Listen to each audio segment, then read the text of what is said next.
여러분 좋은 아침입니다. 오늘은 6월 26일 금요일 모든 영을 다 믿지는 말라. 성경 말씀은 요한일서 4장 1절입니다. 사랑하는 자들아 영을 다 믿지 말고 오직 영들이 하나님께 속하였나 분별하라. 많은 거짓 선지자가 세상에 나왔습니다.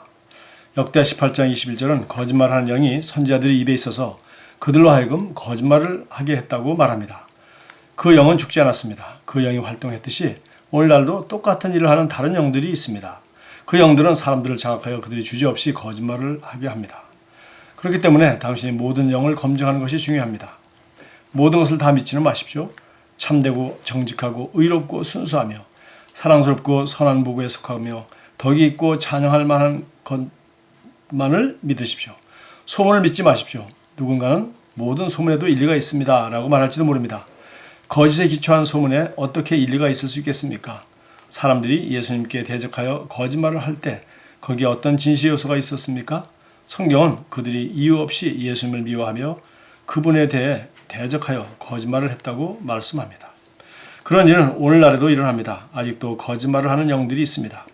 예나 지금이나 똑같은 마귀입니다. 마귀에게는 새로운 속임수가 없습니다. 마귀의 전략은 항상 똑같습니다.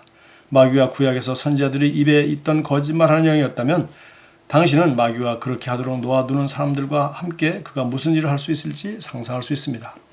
마귀는 부모에 대적하는 아이들의 입에 있는 거짓말하는 영이 될 수 있고 또 반대도 마찬가지입니다. 마귀는 다른 식구나 식구들이 대적하는 사람의 입에 있는 거짓말하는 영이 될 수도 있을 것입니다. 마귀는 그렇게 말합니다. 마귀는 사단, 곧 속이는 자요, 조종하는 자입니다. 그러나 우리는 마귀의 술수를 모르지 않습니다. 하나님의 말씀을 따르고 모든 일에서 성령님이 당신을 인도하도록 하십시오. 성령님은 진리의 영이시며 그분만이 당신을 항상 진리의 길로 인도하실 수 있습니다. 자, 예수님께서 말씀하신 그대로입니다. 네. 너희는 너희 아비 마귀에게서 났다. 요한복음 8장 44절이죠. 바로 거짓말은 마귀에서 말미암은 것이고 마귀는 예수님 말씀에 의하면 거짓의 아비다. 그렇게 말했습니다. 창세기 3장에 아담과 하와를 속이는 그 마귀의 작전 처음 등장했는데 그는 속이는 자로 나타났고 또 진리 말씀을 잘 알지 못하거나 또 진리 말씀을 순종하지 않고 마귀 말을 듣는 사람들을 탄압시켰습니다. 그래서 오늘도 그는 여전히 마귀의 전력은 영원토록 똑같습니다.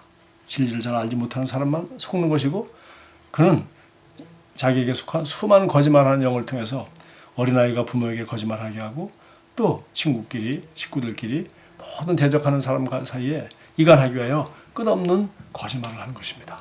그래서 정말 우리가 뉴스나 주변에서 자원 근거 없는 의혹이 있다고 하면서 끝없이 거짓말이 거짓말을 낳고 하는 이런 것들 수없이 많이 있고요.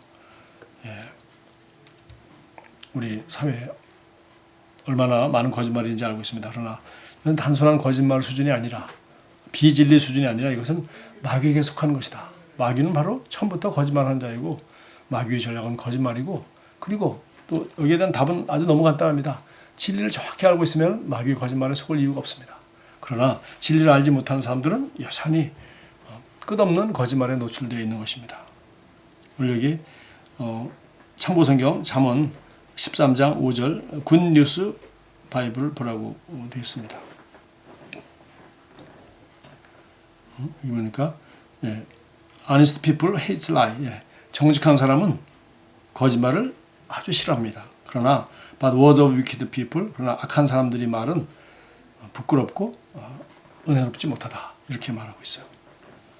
또 시편 101편 7절에서도 속이는 자는 나의 집에서 살지 못하게 하며 거짓말하는 자는 내 앞에서 서지 못하게 하렵니다. 우리가 결단하는 것입니다. 속이는 자는 나의 집에서 살지 못하게 하며 그러니까 가정에서 절대 자녀들이 거짓말하는 걸 허락하지 않고 부부간에도 어떤 것도 서로 속이는 것이나 비밀이 있어서는 되지 않겠죠. 나의 집에서는 거짓말이 살지 못하게 하겠습니다. 왜? 작은 거짓말, 선의 거짓말 같지만 사실은 결국은 전부 다 거짓말은 마귀로부터 말미암았다는 걸 우리는 알 수 있고 예수님 말씀대로 마귀는 거짓의 아비다라고 말했어요. 그리고 또 거짓말하는 자는 내 앞에 속이는 자는 나의 집에 살지 못하고 거짓말하는 자는 내 앞에 서지 못한다. 못하게 할 것이다 라고 했는데 속이는 거나 거짓말하고 마찬가지죠. 영어 성경에 보니까 속이는 자는 라이어, 거짓말하는 자, 속이는 자라고 했고요. 그 다음에 거짓말하는 자는 히포크리트, 그러니까 위선자. 겉으로는 뭐 착한 것 같지만 속으로는 딴 생각하고 뭐 이런 것들. 그래서 그 이중의 동기를 가지고 숨은 동기를 가진 이런 것들을 가리켜 그 위선자는 내 앞에 서지 못하게 할 것이다. 그래서 진실함이 인간관계에 얼마나 중요한지, 그리고 내가 그런 사람들을 멀리하고 또 그런 것을 허락하지 않고 내가 속이거나 거짓말하지 않을 뿐만 아니라 그런 사람들을 멀리하고 진실된 인간관계를 맺는다면 모든 관계에서 정말 신뢰가 생기고 아름다운 관계를 우리는 맞을 수 있습니다. 그러나 작은 거짓말이지만 자꾸 거짓말하게 되면 신뢰가 깨어지고 또 좋은 관계를 맺을 수 없어서 어려워지게 되죠. 자, 마지막으로 요한일서 2장 20절도 참고성경으로 소개했습니다. 요한일서 2장 20절. 여러분은 거룩하신 분에게서 기름 부으심을 받아 모든 것을 알고 있습니다. 바로 성령님이 진리의 영이시기 때문에 우리를 모든 진리 가운데로 인도하신다고 했고, 또 마귀의 거짓말을 성령님께서 우리를 분별할 수 있도록 도와주신다고 했어요. 그러나 성령님만 그러면 잘 따르고 있으면 모든 거짓말을 다 분별하겠습니까? 그러나 물론 성령님은 그렇게 하실 수 있습니다. 그러나 성령님은 그렇게만 하라고 하지 않았습니다. 바로 성경 말씀이 진리입니다. 그리고 이 진리 성경 말씀을 공부할 때 성령께서 이 진리 말씀을 깨닫게 해주시고 하기 때문에 사실은 말씀이 우리에게 더 많은 것을 가르쳐 줄 수 있고, 이미 수많은 우리가 필요한 모든 영과 혼과 육의 생명과 경건에 속한 모든 진리 말씀을 성경에 다 가르쳐 놓았기 때문에 성령님은 우리를 도우셔서 우리를 진리 가운데로 인도하시고 또 우리가 진리를 깨닫게 해주시고 지혜와 계시의 영을 통해서 우리가 정말 보지 못하는 것을 보게 하시고 깨닫지 못하는 것을 깨닫게 하시고 함으로 점점 더 지혜로워져서 점점 더 탁월한 지식을 갖게 됨으로 말미암아 마귀가 우리를 쉽게 속일 수 없는 그러한 성숙한 말씀의 사람, 정말 진리 성령으로 인도받는 그런 사람이 되어서 우리는 날마다 어떤 잘못된 판단도 선택도 하지 않고 승리하는 삶을 살 수 있게 됩니다. 기도하겠습니다. 사랑하는 주님, 저를 진리의 길로 인도해 주기 위해 제 안에 역사하는 주님의 지혜로 인해 감사드립니다. 저는 거짓을 아주 싫어하기에 제 영에서 의를 나타내시는 주님의 말씀에 확고히 세워집니다. 예수 이름으로 기도합니다. 좋은 하루 보내십시오.